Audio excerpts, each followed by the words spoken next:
How to learn a new skill. पहले हमने बात की है कि स्किल चूज़ किस तरह करनी है। अब हम बात करेंगे कि स्किल जब चूज़ कर ली तो उसको सीखना कैसे है। तो इसकी थोड़ी सी बात करने के बाद आगे हम थोड़ी सी बात करेंगे सर्च इंजन के बारे में, सर्च बार के बारे में। नॉर्मली हम गूगल पे सर्च करते हैं या यूट्यूब पे या किसी भी प्लेटफॉर्म पे जाकर वहाँ पे सर्च बार होता है, उसमें सर्च करते हैं। अगर हमें वो सर्च बार को इस्तेमाल करना अच्छी तरह आ जाएगा ना, हमारे मसले जल्दी से मिल जाएंगे। फॉर एग्जाम्पल हमने किसी मसले का हल निकालना है ना, हम टाइप करते हैं तो हमें वो अपने मतलब की फाइल मिलने भी होती है, क्योंकि हमने वो वर्ड अच्छे से चूज नहीं किया होता जो हमने सर्च बार में लिखा होता है। और अगर हमें सर्च बार का इस्तेमाल अच्छा आ जाएगा ना, हमारा टाइम बहुत बचेगा।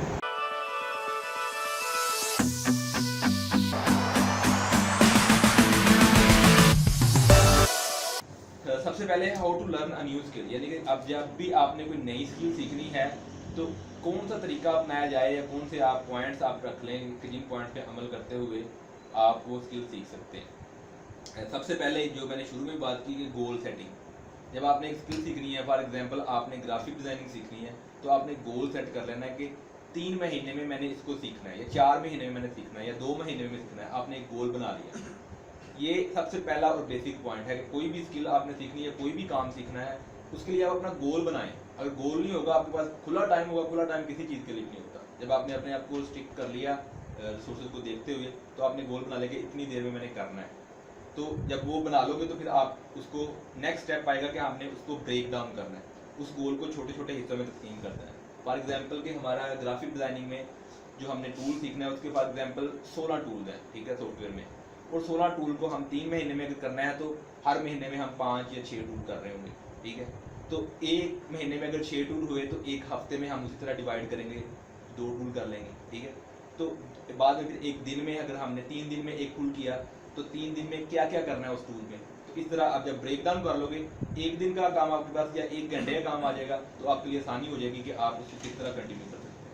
तो जब पहली चीज़ गोल को सेट करना है, फिर उस गोल के छोटे हिस्से कर लेने। क्योंकि अगर फॉर एग्जांपल मैं मिसाल दूं कि मैंने छत पे जाना है, तो जंप लगा के तो नहीं जा सकता। उसके लिए अगर मैं स्टेयर्स का इस्तेमाल करूंगा, एक स्टेप, दूसरा स्टेप, तीसरा स्टेप, तो बहुत आसानी हो जाएगी। अगर मैं एक स्टेप का प्लान करूंगा तो मेरे लिए बहुत आसान हो जाएगा। अगर मैं जंप मारने की कोशिश करूंगा तो मैं कपता रहूंगा, ऊपर नहीं जा सकूंगा। जब मैंने स्टेप के थ्रू जाना तो मैं बहुत ईजिली जा सकता हूँ। तो ये गोल बनाना और उसको ब्रेक डाउन करना। अच्छा, हमने गोल भी बना लिया, छोटे छोटे हिस्से भी कर लिए। अब हमने सीढ़ियों पे चढ़ना भी शुरू कर दिया, 4-5 सीढ़ियाँ हम ऊपर चले गए। अब हम जाके थक गए, ठीक है। ये होता है, हर काम में होता है। जब हम थोड़ा सा काम कर लेते हैं, क्योंकि शुरू में इनिशियल स्टेजेस होती हैं, आसान होता है हमारे लिए। और जब हम इनिशियल स्टेजेस से गुजरते हैं तो थोड़ी मुश्किल स्टेज आती है, तो हम वहाँ पे फंसते हैं।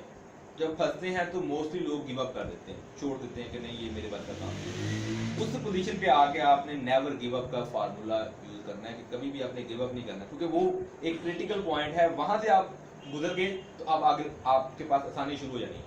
तो मुश्किल जब आनी है तो वहाँ पे आपने थोड़ा सा डट जाना है, डटेंगे तो आप गुजर जाएंगे, ठीक है। तो तीसरा पॉइंट ये है कि नेवर गिव अप। अब एक रूल है 80-20 रूल जिसको कहते हैं, पैरेटो प्रिंसिपल भी इसको कहते हैं। उसमें उसका कहना यह है कि फोकस ऑन 20%। अब आपने क्या करना है, कोई भी स्किल सीखनी है, उसका पहले वो 20% इंपॉर्टेंट हिस्सा ढूंढ लेना है, उस पर फोकस करना है, क्योंकि वो 20% आपको 80% रिजल्ट देगा। और यही दुनिया का असूल है। फॉर एग्जाम्पल मैं अगर किराने वाले स्टोर की मिसाल दूँ ना, तो इसकी दुकान में कोई तकरीबन कुछ 400-500 या 600 आइटम्स होंगी। उनमें से जो कंटिन्यूसली बिकने वाली वो 10-12 आइटम ही होंगी जो उसको डेली रूटीन में बिक रही हैं। लेकिन उसने बाकी आइटम, अगर फॉर एग्जाम्पल वो अच्छी प्लानिंग ना करे तो 10-12 आइटम डेली बिकने वाली हैं, तो वो ना रखे, बाकी आइटम जो साल बाद, 5 महीने बाद, 6 महीने बाद बिकती हैं, वही आइटम रख रही हो, तो उसका रेवेन्यू तो जनरेट नहीं होगा, क्योंकि उसने 20% पे फोकस ही नहीं किया हुआ।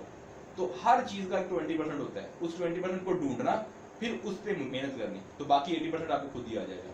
तो आपने जब भी स्किल सीखनी है उसका 20% पहले डिफाइन कर लेना कि ये 20% बड़ा ज़रूरी है, तो उस पर ज़्यादा मेहनत करनी। और 5वां और आखिरी पॉइंट इसका है प्रैक्टिस। वही बात कि practice makes a man perfect. तो जितनी आप प्रैक्टिस करोगे उतनी ही वो स्किल में आपकी महारत हो जाएगी। फॉर एग्जाम्पल अगर मैं वही ग्राफिक डिजाइनिंग की बार मिसाल देता हूँ, ग्राफिक डिजाइनिंग में एक पेन टूल होता है, हम हैंड से पेन इस्तेमाल कर रहे हैं तो हमारी प्रैक्टिस हुई है। तो अगर जब हमने माउस से वही पेन टूल इस्तेमाल करना है, वो जितनी प्रैक्टिस आप करते रहोगे, बार बार करते रहोगे, तो आपका हाथ सेट हो जाएगा, तो आपको लाइन इजी लगाने आ जाएगी, शेप इजी बनाने आ जाएगी, कर्व बनाने आ जाएगी। पहली बार करोगे तो आपको कर्व बनाने नहीं आ रही होगी, ठीक है। आहिस्ता आहिस्ता प्रैक्टिस करने से आपको आए। तो जितनी ज़्यादा प्रैक्टिस आपसे हो जाती है उतनी प्रैक्टिस करें। तो ये 5 ऐसे पॉइंट्स हैं। तो इन 5 पॉइंट्स पे आप अमल करके एक स्किल सीख सकते हैं। आगे दूसरा पॉइंट है कि सर्च बार को हमने किस तरह इस्तेमाल करना है, गूगल की हो या यूट्यूब की हो।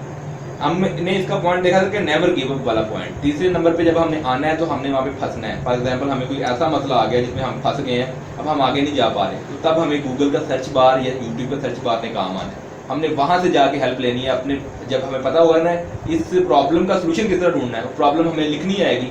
इसकी मिसाल देता हूँ कि जब हम डॉक्टर के पास जाते हैं और हम डॉक्टर को कहते हैं जी मेरी तबीयत ख़राब है, डॉक्टर आपको मेडिसिन नहीं दे सकता। अगर आप कहें कि मेरे सर में दर्द है, मेरे पेट में दर्द है, ठीक है, या मेरा जिस्म दर्द कर रहा है, तो उस हिसाब से आपने प्रॉब्लम को स्पेसिफिकली बता दिया। यही गूगल आपका डॉक्टर है या यूट्यूब आपका डॉक्टर है। जब आप उसको अपनी प्रॉब्लम स्पेसिफिकली वो कीवर्ड इस्तेमाल कर लोगे ना, पेट दर्द वाला, सर दर्द वाला, तो वही कीवर्ड्स हैं।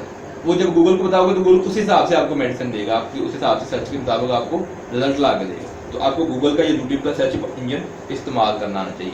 तो ये 2 अहम चीज़ें हैं जो कि आपको स्किल सेट सीखने में ज़रूरत देती हैं। अब सर्च खास तौर पे यूट्यूब के सर्च बार का और स्किल से लिंक इस तरह है कि जब हमने स्किल सीखनी है ना, फॉर एग्जांपल मैंने आपको कोई तरीका बताया कि ये हम इस तरह करते हैं, ठीक है, वो तरीका आपकी प्रैक्टिस में या आपकी समझ में नहीं आ रहा या आपके हैंड आउट में नहीं चल रहा काम, तो आप वही चीज़ गूगल से जाके या यूट्यूब से सर्च मदद ले सकते हो। किसी बंदे ने उसको इससे अच्छा एक्सप्लेन भी किया हो सकता है, तो वहाँ से आपको कोई और पॉइंट मिल सकता है कि आपने इसको इस तरह करना है। यानी कि एक चीज़ के बहुत सारे सोल्यूशन हो सकते हैं। मैं आपको 1 या 2 सोल्यूशन यहाँ पे बता दूंगा या 4 बता दूंगा, तो आपको एक नया एंगल भी यूट्यूब वगैरह से मिल सकता है। तो वो भी आपने साथ में हमेशा उसको कंटिन्यू करना है, वो आपको बहुत अच्छा सिखा सकता है।